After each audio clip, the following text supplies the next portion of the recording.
Hello friends, welcome to a new episode of Drishti IAS Editorial Analysis. In this editorial analysis, we do three things. First of all, we link the editorial to the UPSC syllabus. Secondly, we try to understand the key points of the editorial. And thirdly, if any key concepts have come in the editorial and which are important from exam point of view, we also discuss them. So let us begin today's editorial analysis. Dear viewer, this video is available in Hindi as well. If you wish to watch it, please visit our Hindi YouTube channel, Dristhi IAS. For your convenience, the link for this video in Hindi has been provided in the description below.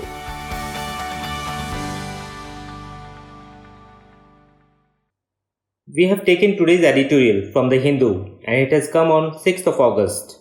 The title of the editorial is Beirut Battered, and it says that the blast that has happened in Beirut, it worsens Lebanon's situation as it fights political, economic and health emergencies. So now let us look at its linkage with the syllabus. So it directly links with GS paper 2, where we have international relations as one of the important topics. And here in this editorial, basically we will be discussing Lebanon and the blast that has taken place in the capital city of Beirut. So after establishing the linkage with the syllabus, now let us look at its key points. So before moving on to the key points of the editorial, let us try to understand what actually happened on 4th of August. So here in this inset map, we can see the Mediterranean Sea and the country of Lebanon and the capital city of Beirut, where this massive explosion took place on 4th of August. And here we have to note that Lebanon is surrounded by two neighboring countries. One is Syria and the other is Israel. And the blast that happened in the port area of Beirut was so massive that it was heard more than 200 kilometers away in Cyprus. And the blast ripped through buildings in a 10-kilometer radius, blowing out the windows and walls and bringing down ceilings of the houses. Not just that, it set off a seismic wave, and the US Geological Survey has said the explosion in Beirut created seismic waves equal to a magnitude 3.3 earthquake. So it was a massive blast. But an important thing to note here is that the event was not exactly comparable to an earthquake because it was a surface blast, and the energy produced in a surface blast gets dispersed in the air and buildings. Also, after the explosion, there was a mushroom cloud, giving rise to speculation that maybe it was a nuclear blast, as mushroom clouds are often associated with a nuclear blast. But the experts have said that a mushroom cloud does not mean any blast is a nuclear one. And the fact is that any big blast will form a mushroom cloud, because a big blast releases hot gas that quickly rises, but the colder air above tries to push down this sudden surge of gas, forming the distinctive cap of a mushroom cloud. So this is also important scientific fact, and this we should remember, that what is the mechanism behind formation of mushroom clouds after any big blast. So the hot gas rises very quickly, but the colder air above tries to push this down, leading to the formation of a mushroom cloud. And the chemical which is being suspected behind this massive blast is ammonium nitrate, which has the chemical formula NH4NO3. In the port area, there was this dangerous stocking of ammonium nitrate, and the officials there did not take any action, though this stock of ammonium nitrate was there for around 6 years. So this shows the criminal negligence. And how this ammonium nitrate came to be stocked there. So in September 2013, there was a cargo ship MV Rosas, which was carrying 2,750 tons of ammonium nitrate from Georgia to Mozambique. And it stopped in Beirut after developing some technical issues. And after this, the crew of the ship abandoned it, and the Lebanese officials prevented it from sailing out. And the ammonium nitrate which the ship was carrying, it was offloaded and placed in a warehouse near the port. and this ammonium nitrate led to this disaster. Now here we should also know about the chemical that is ammonium nitrate. So it's a chemical compound which is most widely used as a fertilizer in agriculture, and it is also not explosive until it is mixed with fuel and detonated. So other than its use as a fertilizer, it is also used in mining and construction industry as an explosive. And when it is exposed to fuel and heated, it breaks down into nitrogen, oxygen and water vapor. And in this process, a huge amount of energy is released. But it is highly hazardous if not stored properly and can cause industrial disasters. And even in the Beirut blast case, it is being reported that there was some welding activity going on near the warehouse where ammonium nitrate was stocked, and that led to a fire incident which later culminated into this big blast. A major incident involving ammonium nitrate happened in the Tianjin port in 2015 in China, which resulted in the deaths of 173 people from an explosion of ammonium nitrate. Another important fact that we should remember here is that in India, ammonium nitrate is regulated under the Explosives Act of 1884 and the ammonium nitrate rules framed under this in 2012. So this act and this rule of 2012, they basically regulate the explosive substance that is ammonium nitrate. So after this background, let us look at the key points of the editorial.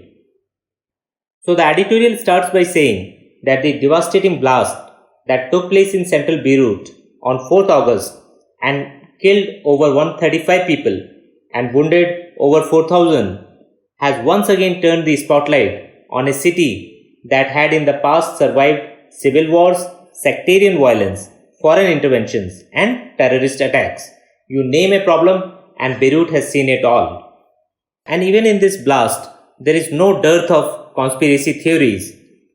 But the initial assessment of the government is that the blast has been caused by the detonation of more than 2,700 tons of ammonium nitrate that had been stored in a warehouse at the Beirut port after it was confiscated from a Russian cargo ship 6 years ago. But the Lebanese officials have also said that they would investigate any potential terror angle, while the Prime Minister of Lebanon, Mr. Hassan Diab, has promised to bring all those responsible for this tragic incident to justice. Also, the US President has called it an attack, but largely the consensus in this case is that this incident happened largely because of an accident involving the storage of ammonium nitrate. And the editorial says that the magnitude of the blast and the level of destruction it has caused in one of the busiest areas of the capital city of Beirut suggests that the casualties could be much higher than what is being reported at present. Also, it is going to severely affect the healthcare system of Lebanon, which was already struggling to fight the COVID-19 pandemic and is already highly stretched. Also, the government is facing a lot of issues and protests by the people. All this makes it a very difficult time for Lebanon. And in recent years, Lebanon has been battling with one crisis or another, such as political instability, a crumbling economy, and now this COVID-19 pandemic. And on top of all of these problems, now we have this massive blast which has totally destroyed one part of the capital city. The editorial further says that massive street protests had broken out in Beirut in October last year against corruption and the government's inability to provide even basic services to citizens. And that protest had led to the resignation of then Prime Minister Saad Hariri. After the resignation of then Prime Minister Saad Hariri, a new government took over, and its immediate priority was to fix the economy. But unfortunately, the economy could not be revived and it is still in a free fall. The prices of essential goods are high, foreign currency is very scarce, and the GDP is expected to contract by 12% according to International Monetary Fund estimates. On top of this, the residents of Beirut are also struggling with long power cuts, which are delaying even the rescue efforts much needed after the blast. Also on the southern border that Lebanon shares with Israel, the conflict between Israel and Hezbollah is on the rise. Here we should also be knowing about Hezbollah, which is a political as well as a militant group, and which has close connections with Iran. And it basically represents the Shia sect of Muslims. And Hezbollah has been classified as a terrorist organization by US and other Western European countries. Though Hezbollah is part of the government in power in Lebanon, and Hezbollah has been in constant conflict with Israel. So with all these problems on Lebanon's plate, this blast has further increased the challenges for the government, because it has rendered hundreds of thousands homeless and will also deepen the country's economic woes, as one of the main ports has been destroyed. Finally, the editorial says that all the stakeholders, from the Sunni parties to the Shia Hezbollah, should now work together, and also other countries in the region as well as international institutions should offer help to Lebanon to withstand this difficult moment. So this was all in the key points of the editorial. Now let us look at the unique power sharing structure that is in place in Lebanon in the key concept section. Let us now look at Lebanon and its map. So here we can see Lebanon and the capital city of Beirut. So it is bordering Syria and Israel and sharing a coastline on the Mediterranean Sea. Now let us look at the unique power structure that is in place in Lebanon. So Lebanon as a country has seen war, destruction and crisis after crisis. It is a small country, but at the same time a very complex country. And location wise, it has Syria and Israel as its two neighbors. There are 18 officially recognized religious sects in Lebanon. And the power in Lebanon is split between Christians and Muslims along sectarian lines. And Lebanon faced a period of intense civil war during 1975 to 1990. And one of the prominent militant groups, which is also a political entity in Lebanon, is Hezbollah, which derives its support from Syria and Iran. And it is a Shia Islamist political party and militant group. It is classified as a terrorist organization by US and other Western European countries. But Hezbollah is part of the government of Lebanon and in constant tension with Israel and the West. And last year there were massive street protests in Lebanon, which eventually led to the resignation of then Prime Minister Saad Hariri, because the government was trying to find a way out of the economic crisis that Lebanon had found itself in by raising taxes. This led to a lot of street protests, and ultimately the Prime Minister had to resign and a new government came to power. But even the new government has not been able to control the economic slide. Now let us see the unique political system of Lebanon. So Lebanon is governed by a power sharing system which is aimed at guaranteeing political representation for all of the country's 18 sects. And it is a legacy of the French colonial rule. So earlier Lebanon was a French mandate.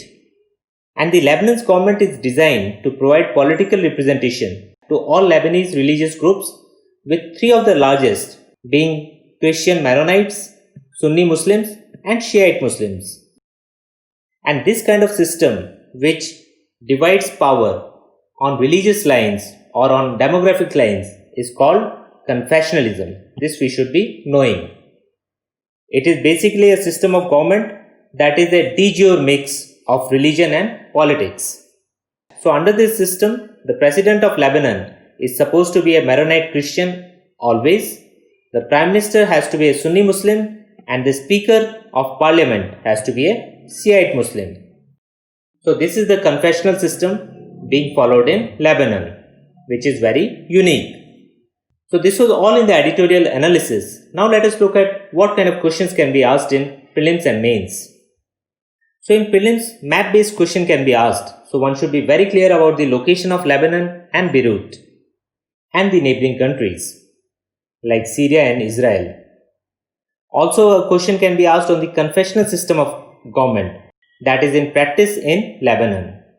Also a question can be asked about ammonium nitrate, which is the chemical responsible for this massive blast that happened in Beirut. So we should be knowing the chemical formula also and its uses in fertilizer sector and also used as explosives in construction and mining sector. In mains, the question can be basically about storage and handling of hazardous substances, which laws and rules are governing this in India. So this was all in today's editorial analysis. We'll see you next time with another editorial. Thank you.